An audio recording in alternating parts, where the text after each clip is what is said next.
Assalamualaikum dan hello, nama saya Hasbullah Abu Bakar. So hari ini saya akan menerangkan tentang teknik proses mining untuk analisis proses. Okay.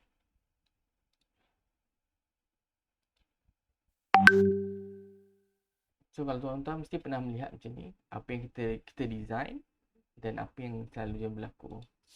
Dan ini contohnya kita lagi.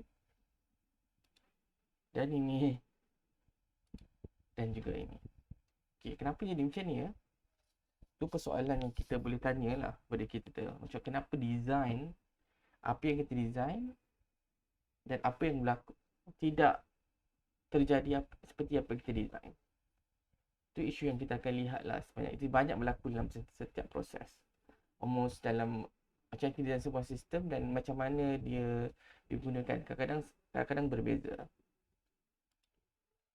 So untuk aturan presentation saya hari ini adalah saya akan buat perkenalan dan akan saya juga buat sedikit demo tentang penggunaan tools yang digunakan untuk membuat proses analysis, proses mining analysis. Okay, apa itu proses mining?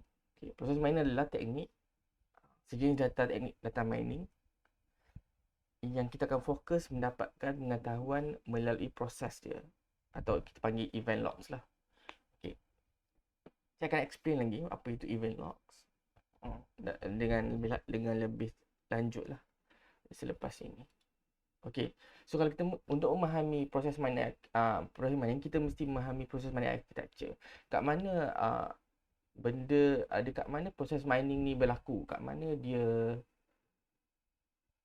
boleh saya katakan berlaku lah. So kita kena tengok proses mining architecture. Okay, dalam gambar rajah ni kita ada beberapa komponen yang penting. Yang pertama world, basic. Ini adalah merujuk kepada persekitaran sekarang, organization, business, machine, component of the business. Okay, dan kita ada software.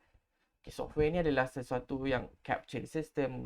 Contohnya ni kita support dan control. Maksudnya apa interaction yang berlaku kepada sistem tu. Contohnya loan process atau patient management. So itu berlaku di patient management system, itu berlaku di stage process software system. Maksudnya dia berinteract dengan real world. Kemudian software ni dia akan record events atau aktiviti yang berlaku, sama ada dalam bentuk message atau transaction, dan kita capture dalam log event. Log event ni boleh berjadi dalam sama ada memang dia betul-betul dalam logs event atau mungkin dia berlaku dalam database sendirilah. Okay. So dan kita akan melihat komponen proses model. Okay. Proses model ni sebenarnya satu model yang kita represent real life. Satu structure yang kita present live. Okay, dia ada beberapa interaction lah di antara proses model dengan event logs. Okay, kalau saya akan explain lebih lanjut selepas ini. Apa perbezaan ni? Apa perbezaan discovery? Apa perbezaan conformance? Apa perbezaan enhancement? Okay, so kita ada macam saya explain tadi, discover, conformance, enhancement. Ini adalah tujuan dia. Apakah hasil akhir dia? Okay, dalam discovery, ia adalah proses penemuan. Maksudnya, you ada satu proses. You tak tahu tu model macam mana. Macam mana model ni berlaku. Maksudnya, you ada contohnya, you ada proses of uh, uh, enrollment analysis contohnya untuk universiti. You tak tahu apa yang berlaku. You tahu there is a process registration student, document submission dan seterusnya. Tetapi tak tahu pun apa sebenarnya yang berlaku dalam sistem tu. Itu kita panggil proses discovery. Kedua, tujuannya adalah pematuhan, conformance. Conformance banyak digunakan untuk auditing atau auditing dan lebih kepada auditing lah tau. Lebih kepada auditing maksudnya. Kita nak compare, you dah ada model, contohnya you dah ada kata model. Okay, untuk loan management, you dah ada okay, applicant submit loan. Dan step kedua, officer check documentation. Yang ketiga, executive approve the loan application atau executive reject the loan application. Yang keempat, contohnya inform customer about tentang keputusan tu. Okay. Tapi itulah generally proses dia. Tapi mungkin itulah model yang sepatutnya you dah design untuk contohnya loan management process.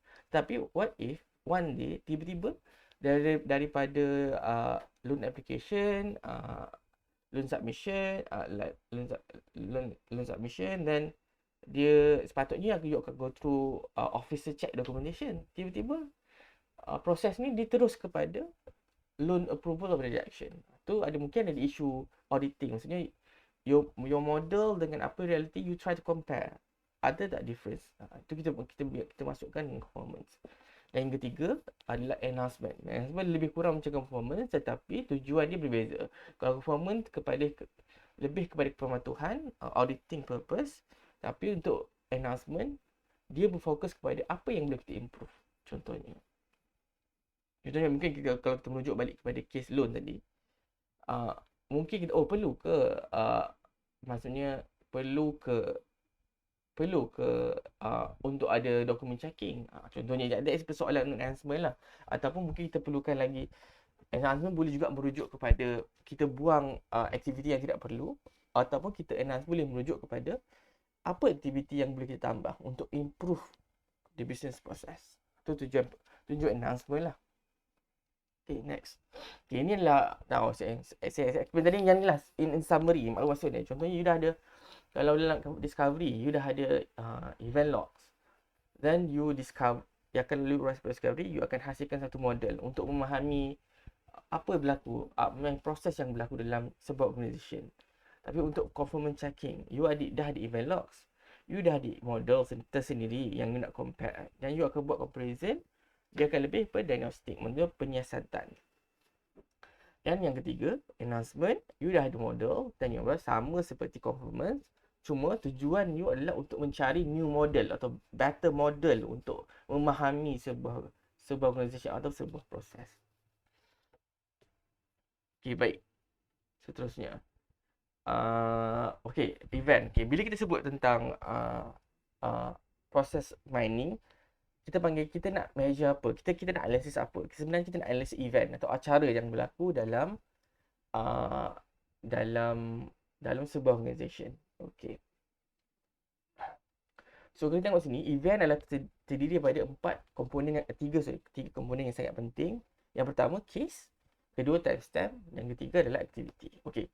Case adalah satu unique ID yang kita gunakan untuk kita panggil case ID. Maksudnya kalau dalam case kita nak menyiasat patient record processing, so mungkin ada patient ID sebagai kita punya case.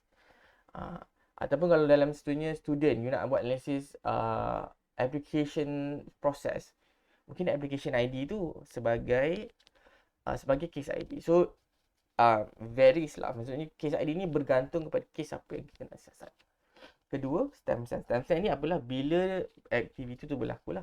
Maksudnya masa, tarikh dan masa lah. Kalau it's just setiap event tu makan masa hari, mungkin tarikh sudah cukup. Tapi selalunya aktiviti mungkin berdasarkan masa. Saya pernah ada satu event yang kita memang fokus up to the second. So depends on how granular you punya data stamp is. Tapi saya prefer, it's a safe bet is to kena ada date dengan date and time lah untuk memahami proses mining lah. Okay. Kedua adalah activity. Activity ni adalah apa benda aktiviti yang berlaku lah. Contoh dalam case yang saya tunjuk dalam slide ni adalah contohnya 004 adalah case ID. Timestamp dia pukul 7 bulan 7 2013 pukul 8.17. Reassignment. Case ID yang sama berlaku 11 hari bulan 4. 4 hari bulan 11. Reassignment 4 hari bulan 11 pada bulan customer. Ini adalah a very basic event information kita ada. Okay, next. Okay, contoh mari kita tunjuk macam mana what is model and how it's like lah. Bagaimana dia divisualkan lah dekat sini. Okay, so bagi contohnya, contoh kes ID01, timestamp dia lah 21 hari bulan 2 2001. Okay, aktiviti pemulangan buku.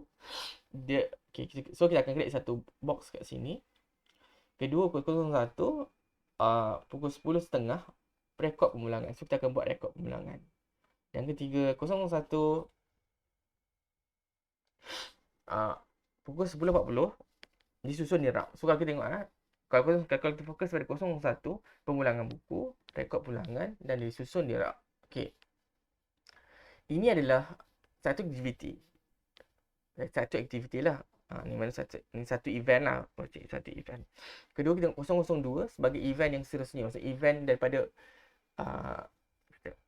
student lain lah yang bukan pulangan buku lah, kita katakan. So dia ada pulangan buku dan terus susun di rak. So dia pulangan buku terus susun di rak. So dia ada missing satu step yang penting, aktiviti yang penting, itu record pemulangan. Okey, ini dekat sini kita tengoklah apa yang apa kalau ini adalah proses discovery. Kita kena ni adalah kita tahu ada possibilities untuk record pemulangan tu tak di-record. Tu kalau kita melihat melalui lensa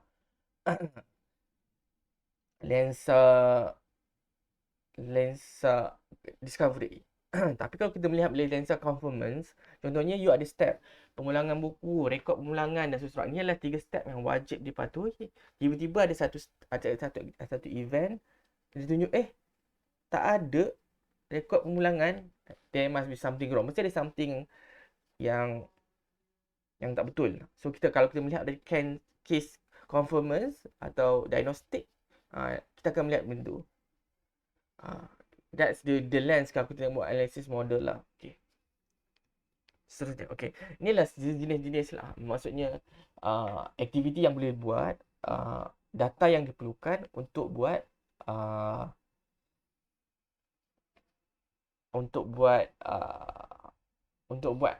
type of teknik kita nak analisis lah. Tapi kali untuk mungkin di slide kali ni saya lebih fokus kepada proses discovery lah. Okay. So ada banyak software yang digunakan untuk buat proses analysis. Okay, anda semua boleh pergi ke www.processmining.org/software. Ni software yang banyak guna, ada yang commercial, ada yang open source, ada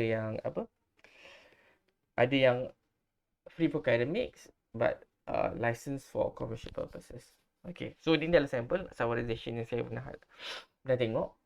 Okay, ini adalah contoh-contohnya lah. Okay, jadi Celonis, ni memang commercial lah. Disco, commercial. PY ni ada open source. Ni memang fully, dia tak ada interface tapi dia banyak kepada Python untuk proses mining. Okay, PMTK, dia menggunakan asas dia menggunakan PM4Y ni. Tapi dia ada interface lah. Mungkin hari ni kita akan fokus kepada PMTK lah. Dia ada ProM ni memang open source dan dia sangat banyak functionality dan banyak research untuk proses mining banyak menggunakan ProM lah. Dia banyak, if you nak kata, almost like I would say it adalah sejenis Swift knife lah untuk anda nanti kecimpung dalam proses M. Dia kalau first time guna memang rasa macam overwhelming lah. Tapi as you go, you akan understand how it's work lah. And the next one is ProM lah. Basically dia Rapid ProM. Okay, that's one of tools lah yang proses mining. Sebenarnya banyak lagi kalau anda semua pergi ke website Session sebenarnya tadi, banyak lagi. Dan kita boleh guna berdasarkan kesesuaian lah. Kebanyakan banyak software yang buat dia ada academic license. So if you're doing research, it's a good tools lah to understand how process mining work lah. Tapi saya lebih prefer untuk anda gunakan yang simple macam Disco, PMTK. Ni dia macam tak complicated. It's just a standalone software untuk anda guna di PC sendirilah. Yang kebanyakan yang commercial enterprise level tu banyak, although dia ada academic license, tapi dia cloud based. So sometimes you have register some approval that you needed lah. Okay, so kita go pada demo lah. Okay, so kita go demo sekarang. Software yang saya akan gunakan PMTK lah. Okay, PMTK ni is a software that you can use for research. I think if kalau pakai untuk commercial, dia ada different licensing lah. Okay, so untuk kita mulakan, so mari kita tengok sekarang, kita akan demo. So demo kita apa? Summarization demo kita. Okay, demo kita akan tengok incident activity logs. Ada lebih kurang 400k of logs. Tadi saya tunjuk 2 case je kan. 5-6 row je kan tadi. So yang sebentar ni macam ni. So manually kalau kita pandang macam ni, senang lah kita nak design dia punya model. Tapi in real case untuk process analysis, memang dia punya process row adalah more than 100,000, so that you can understand the event better. Okay. So kita akan tengok activities versus path lah. Saya akan tunjuk dalam demo nanti. Okay, ni adalah PMTK. So untuk start, kita kena ada satu event log. So kita akan klik sini untuk tambah event logs. Klik situ. Dan you akan pilih contohnya yang ni lah. Saya tengok mana yang sesuai. Okay, this one. Open.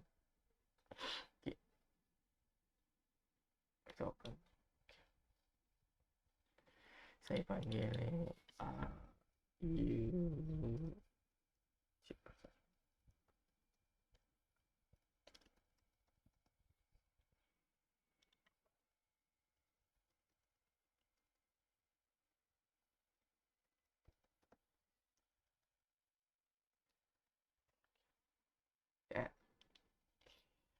okay, dia akan ambil masa lah sikit. Okay, so macam saya tunjuk tadi, dia tiga main komponen kan. Case ID, activity dan timestamp. Okay, resources ni extra information. If you nak contohnya nak buat, you nak macam nak memahami in term of resources, tapi kali kita just focus on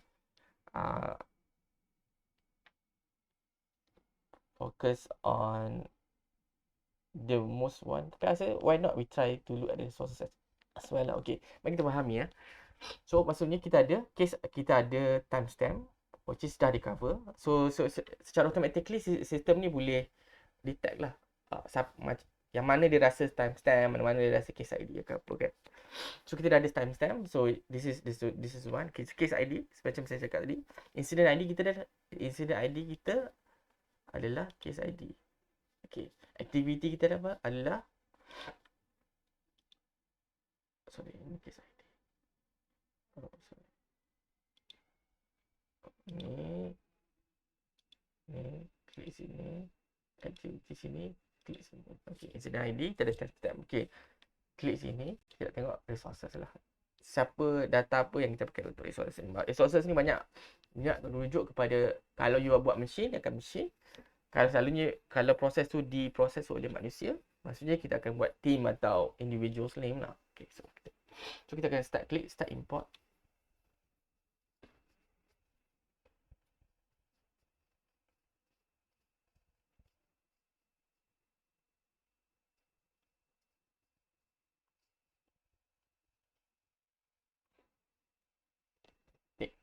Time sikit lah untuk memahami proses. Lagi banyak data, lagi lama lah time proses. Tapi kalau if you go over the cloud, I think dia akan lebih pantas.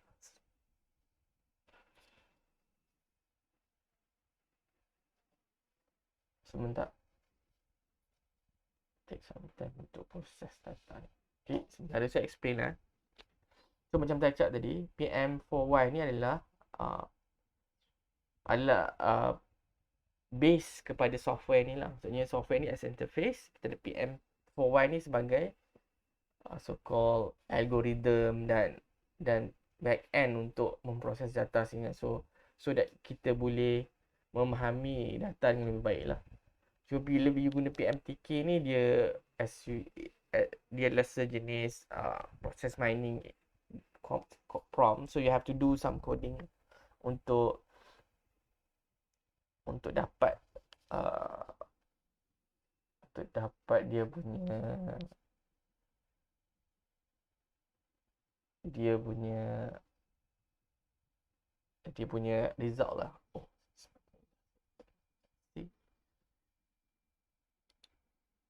okay, kita dah settle lah. So, kita dah settle, event log kita dah settle. Ni kita punya event log tadi. Okay. So, kita tengok, kita nak tengok. Kita basically kita double click ni untuk tengok proses map dia.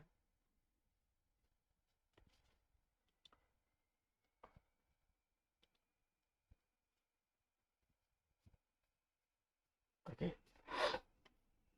Ini adalah proses map yang apa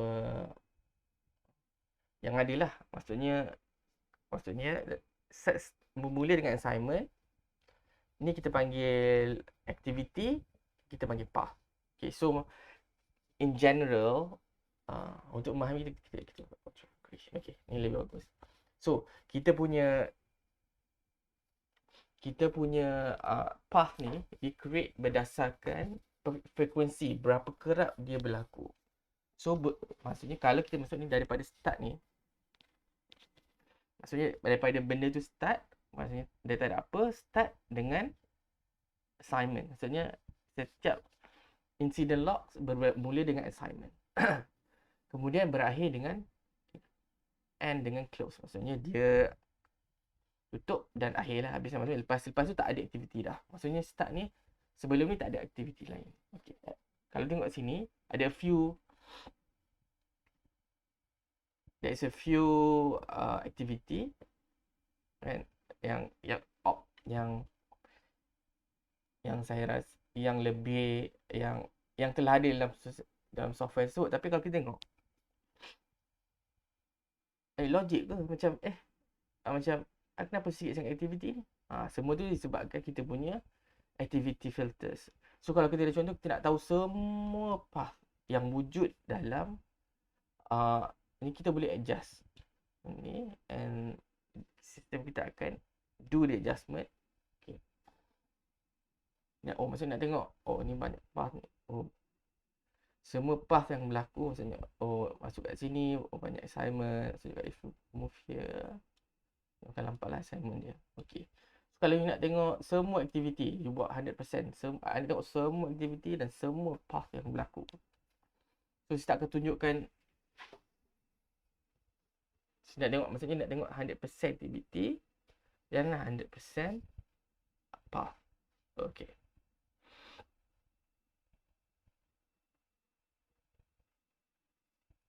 Kita akan nampak macam banyak sangat aktiviti dia.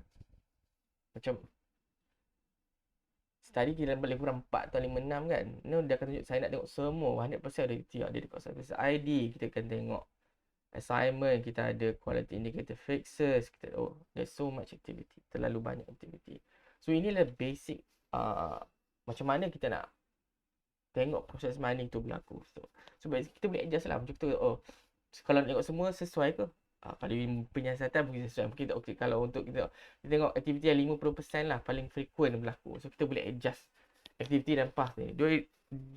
Tak ada rules yang spesifik untuk memahami. Cuma kita gunakan kalau if nak tengok aktiviti, you have to macam intuitively what is this case study yang you nak tahu, then you adjust the activity and path. Contohnya you nak tengok semua aktiviti 50%, tapi I nak tengok yang 50%, maksudnya 50% aktiviti yang paling tinggi, 50% path yang sering berlaku. Okay, kita akan adjust.